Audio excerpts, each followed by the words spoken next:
Hello, today we're very happy to be joined by Holly, a TikTok content creator.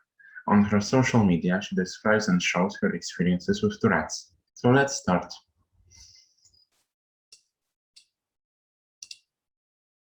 How does a typical day in your life look like? Um, with Tourette's, there's like good days and bad days. Kind of like a lot of things in life. So, on a good day, I will wake up and I won't tick for about an hour or two, because my body is just still sort of waking up. And then on a really, really good tick day, I can cook by myself. I can make myself hot and cold drinks without worrying about spilling them everywhere. And I won't tick that much during the day. Whereas on like a medium to a bad tick day, the moment I wake up, I am ticking like constantly, and there's not really much respite until I go to bed at night. So for example, I can't on a medium to a bad tick day. I have to be supervised going down to the kitchen whenever I'm around anything hot, so boiling water. I'm not allowed to use sharp objects like knives, because with my tics, sometimes I can grab a knife and just sort of start waving it around, and obviously that's really dangerous. Sometimes I have to be supervised getting dressed, going to the toilet, having a bath, because like it depends on how bad the tics are. I have a tic where I just fall on the floor. So someone needs to be with me in case that happens, so I don't like fall down the stairs or like trip over and like really hurt myself. So typically on a day-to-day basis, that's kind of what it looks like. But when I'm at work, for example, I used to suppress my tics, and which would then make them worse when I'd go home. But now that I'm more comfortable, I don't really suppress my tics anymore. So all of our regular customers are aware that I've got Tourette's, and they're all really understanding. But people just know now that I can't control what I say or do. So yeah, it's tough, but I manage. In which areas of your life Tourette's has impacted you the most? um, which way has it impacted me the most? Um, I, to be honest, it's affected my life in every which way possible. Um, it's kind of taken away my independence a little bit, because um, I can't be independent like I used to be. I used to love nothing more than shutting myself in the kitchen and baking like all afternoon, or cooking like a really nice meal or something for my family. But now I physically can't do that by myself because it's too dangerous. So the part of my life it's affected the most is my independence, because I'm naturally a very independent person, and before my tics got bad, I used to live by myself. And I used to cook and clean every day. I used to have a full-time job. Like I used to work in a nursery, but obviously now I would not be able to do that because of my coprolalia, and I swear a lot and stuff like that. And all my other tics, it just wouldn't be safe. So yeah, my independence has definitely been taken because of Tourette's. What is the most common myth about Tourette's? Um, a myth of Tourette's is swearing. A lot of people in public, when they ask me about my Tourette's, the first thing they say is, "Oh, so you swear a lot?" And it's on the internet everywhere. It's, "Oh, you swear a lot, do you? All you do is swear." It's actually, swearing is not actually that big a part of Tourette's. So the technical term for it is coprolalia, which is the term for swearing tics, offensive words or phrases. And only 10% of Tourette's sufferers actually have coprolalia. It's actually not many of us that have the swearing tic. I do, and so do some of my other creator friends on TikTok with Tourette's. But that is the biggest myth of all. There is so much more to Tourette's than swearing. There's motor tics, so physical. We have tics sometimes where our joints will freeze up and lock, and that's something that people don't know about a lot. And there's mental tics as well, so like things are repeated in your head as if as if you would say them out loud. So yeah, that is a big myth that we're trying to sort of break, like through TikTok, YouTube, and Twitch as well. So Tourette's is a lot more than just swearing, basically.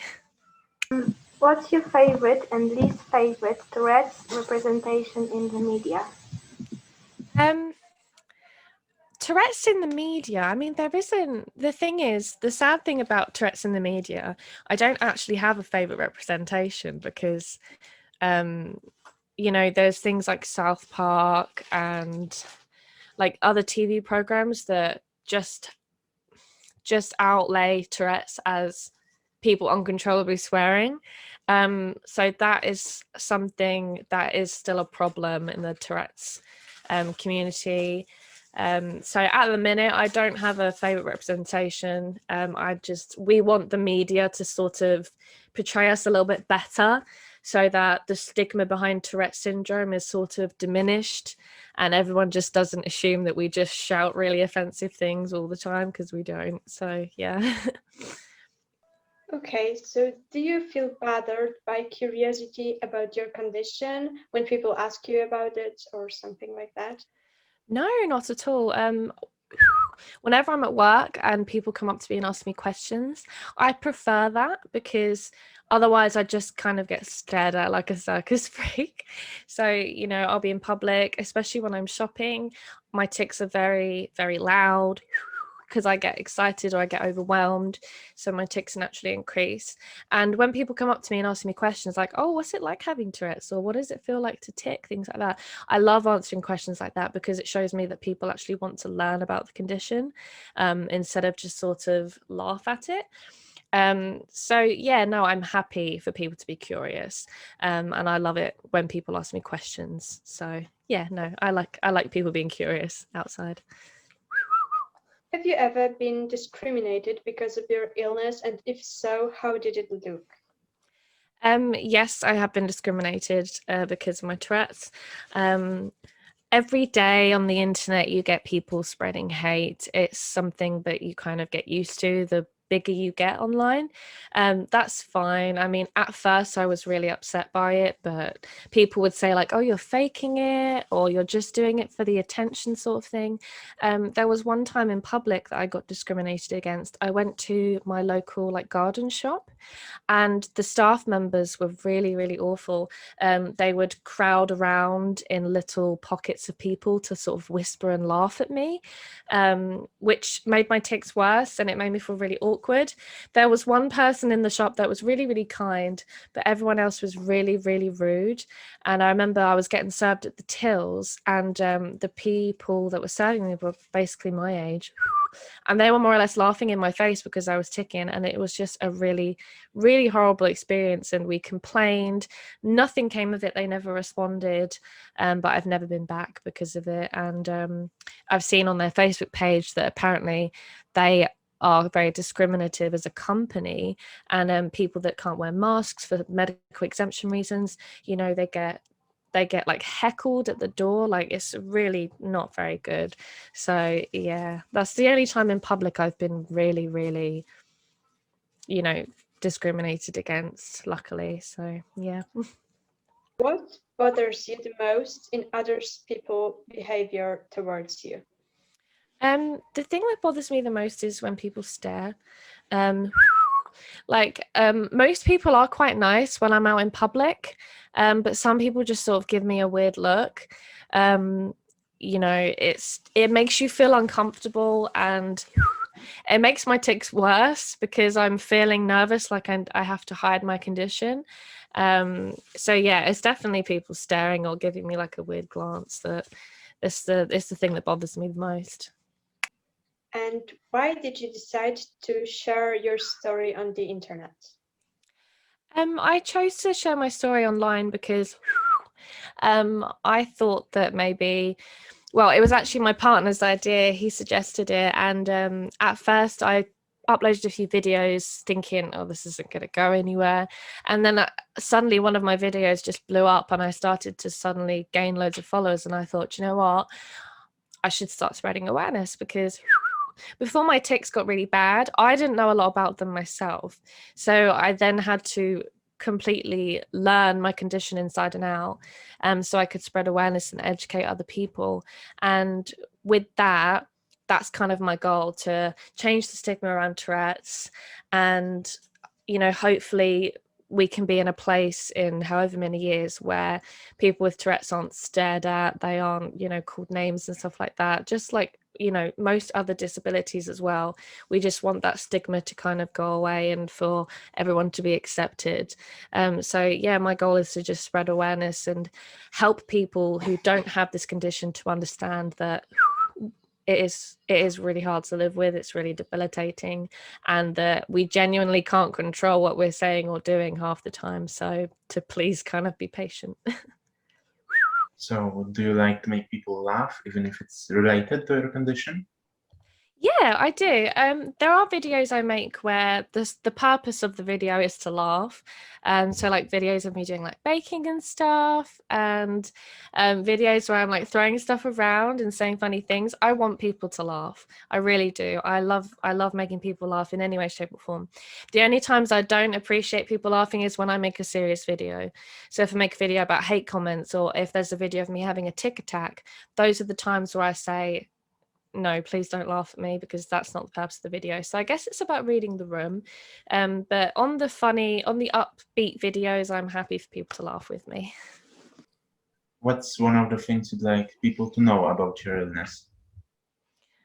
One of the things people know about my illness. One of the things that now everybody seems to know about my condition, is that it's involuntary. So, you know, I say in a lot of my videos, I'm sorry, I can't control what I'm saying, I don't mean to offend anybody, sort of thing. So it's slowly being learned by the public eye that, you know, none of it's done on purpose. And, you know, I always say, you know, I don't mean what I say, it's not what I'm thinking in the back of my head. Like if I call someone a rude name, I don't mean it. You know, I don't mean it at all, because my boyfriend, bless him, he gets abuse all the time, but it's not me per se. And people are slowly learning that, okay, yeah, you can't control it, so give her a break, sort of thing, if that makes sense. What's the most important thing to know about Tourette's? The most important thing to know about Tourette's is that it is a disability and it should be treated as such. You know, I'm not saying treat me completely differently, but please make adjustments for me. You know, if you have questions, please ask, don't just assume. And a big one is, if you see someone with tics or Tourette's in public, do not ask them to tic for you. Please don't ask them to say a certain word or something like that, because, you know, it makes us feel like we're part of some sort of act. It makes us feel like we're freaks, like we're just performing monkeys. So yeah, just ask questions if you have them. You know, don't be afraid. Most people are quite happy to answer questions about their condition. So yeah, just be curious, kind of thing, but don't ask me to tic for you. So, what's one thing that your illness has taught you? One thing that my illness has taught me is to give myself a bit of a break and not put too much pressure on myself, because I've always been the kind of person that, you know, wants to go full pelt 100% into something. And my condition has sort of stopped me in my tracks and made me realize that self-care is extremely, extremely important with Tourette syndrome. You know, there are days where I need to have like a 3-hour nap in the middle of the day in order to keep going, because I'm so exhausted from all the ticking. So yeah, self-care is a big, big thing with Tourette syndrome. So make sure that you take time for yourself and be a little bit selfish. What are the best sources to learn about your illness? The best sources to learn about Tourette's, there is some really good things online. So Tourette's Action, for example, they're the charity in the UK for Tourette syndrome. They've got a really good information page. I have a ID card which you can only get if you have been diagnosed with Tourette syndrome. It's a picture of you. It says your name, your condition, and on the back there is an information card saying what Tourette's is. You know, please sort of be patient with me. TikTok, you know, now is becoming quite a reliable source for Tourette's information, because there's a lot of creators out there that, you know, have Tourette's and want to spread awareness, like myself, like this Trippy Hippie, for example, this Tourette's guy, Uncle Tics. There's many others. We all sort of spread awareness. So yeah, TikTok is quite a good reliable source, I'd say. Okay, so that's all of the questions. We're all very grateful for spending this lovely 20 minutes with us, and yeah, have a wonderful day. Thank you. You too. It was lovely to meet you all. Thank you very much. No Goodbye. worries. Bye. Yes, thank you. Bye. No worries. See you later.